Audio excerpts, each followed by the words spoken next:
Dyma'r olygfa mae pobl ar draws Gogledd America wedi bod yn aros amdani heddiw. O Fecsico i'r Unol Daleithiau i Ganada, mae miliynau o bobl yn byw yn y llecyn yma lle mae modd gweld diffyg llwyr ar yr haul, neu total eclipse heddiw. Gan fod hwn yn ddigwyddiad mor bryn, mae yna bobl hefyd wedi teithio o bob cwr i weld yr awyr yn tywyllu. Yn eu plith, un teulu o Landeilo. A'i hymweliad nhw a dinas Evansville wedi denu sylw'r sianel deledu leol yn barod.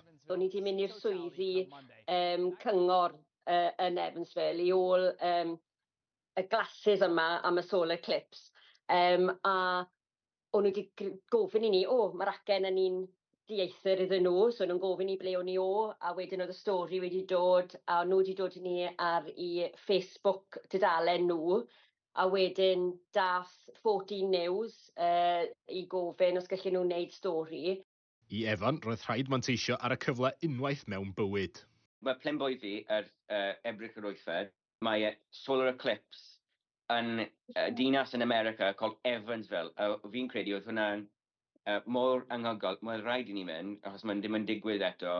Dwi yn Evansville yma, a fi'n enjoyo. Fi wedi bod ar y newyddion, so. Prin iawn yma eclipse llawn i weld dros rannau o'r blaned lle mae cymaint o bobl yn byw. Ond yn anffodus i ni yng Nghymru, bydd na'm llawer ohono i weld erbyn iddo gyrraedd fan hyn. Erbyn i'r cysgod y lleiad cyrraedd Cymru, mae'r eclipse yn dod i ben, a dydy o ddim yn eclipse llwyr o gwbl.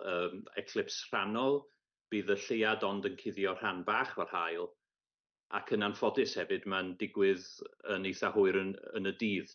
Nôl yn Evansville ar y llaw arall, mae pawb yn barod i holi ble rath yr haul, am ychydig funudau beth bynnag.